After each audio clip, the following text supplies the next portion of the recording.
Hi, I'm Mark Fidelman of Fanatics Media. Today we're going to talk about business podcasting.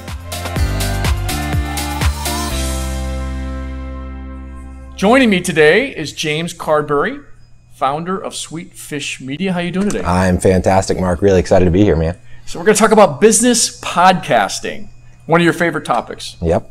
We do it all day, every day, so I love it. Okay, I didn't know you did it all day, every day. What's the story behind that? Yeah, so we're an agency that just does podcasting for B2B brands. For all B2B brands. For any B2B brand, that's who we're going after, and that's what we do all day, every day. So if somebody comes to you, how do you handle that situation? Let's say I've got a big brand, a big Fortune 500 brand that says they want to start podcasting. Yep. What are you doing specifically to help them start on this roller coaster ride? So one thing that we do that's pretty unique, Mark, we actually look at it more from the benefit that the podcast brings in your ability to connect with your ideal clients on a one-to-one level. So most people look at podcasting like, oh, we're trying to distribute content to the masses. We need thousands of listeners to listen to our podcast. And we actually believe that a podcast can be really effective just by the guests that you're able to get onto your show. And so the first thing that we do with a brand is we start drilling down into who is your most profitable prospective buyer. And once we can get our heads around that, we can start getting the guest list ready for who we think they should approach to be a guest on the show. And why do they come to you for business podcasting? What are the reasons? What do they get out of it? Yeah, so because this is all we do, we know exactly how to produce a show in a way that is going to make someone say yes to being a guest on it. So we brand shows all day, every day. We know how to make them look sharp. We know how to get folks to say yes to being a guest. We know the messaging that it takes to do that, all the scripting and all the little details that just keep people from launching their podcasts. I talk to so many people that are like, oh man, I've wanted to do a podcast forever. And I start to get into it and then I just lose track of, there's just so much involved in it that you don't think about. And so we've got like a pretty exhaustive, like a 65-point checklist that we go through with every single client that we work with. And maybe we should put those in the show notes, at least a link to them if you got them. Exactly. Okay, excellent. And then, so the benefits are what? More leads, more awareness.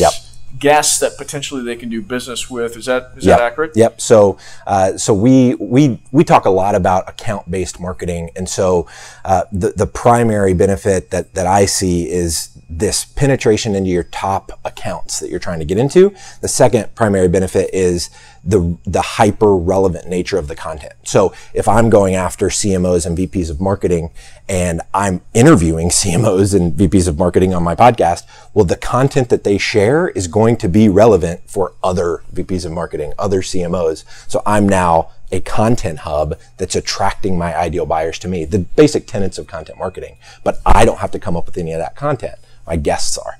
And so I just feel like we're going back to the future with this kind of thing. I mean, it was radio in the 80s and 90s, and now it's come full circle all the way to podcasting. But why do you think podcasting is more beneficial than video for some companies, or maybe you think all companies? Yeah, so I mean, we are actually, because of you, in large part, we're starting to really put our foot on the gas pedal with video. We're trying to a couple different series that we're doing. But the reason I think that podcasting is so beneficial is that the ease of it, from a standpoint of, with a podcast, you can do a Skype interview with a decision maker anywhere in the world. You don't have to mess with getting a video set up, or we've done some.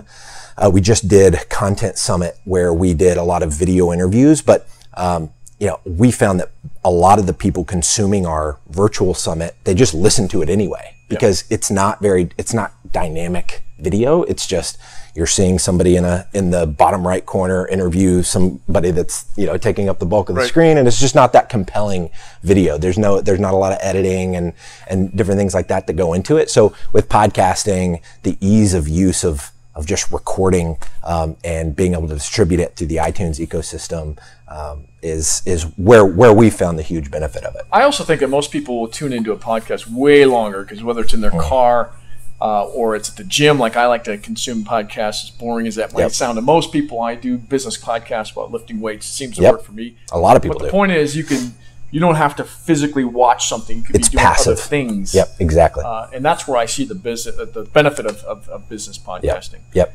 All right. Well, that's all we have for this segment. Make sure you watch our other videos because James and I are going to talk about a few more things. Like, subscribe, and comment below if you've got a question for James or you want to download his 65-point checklist. Yep.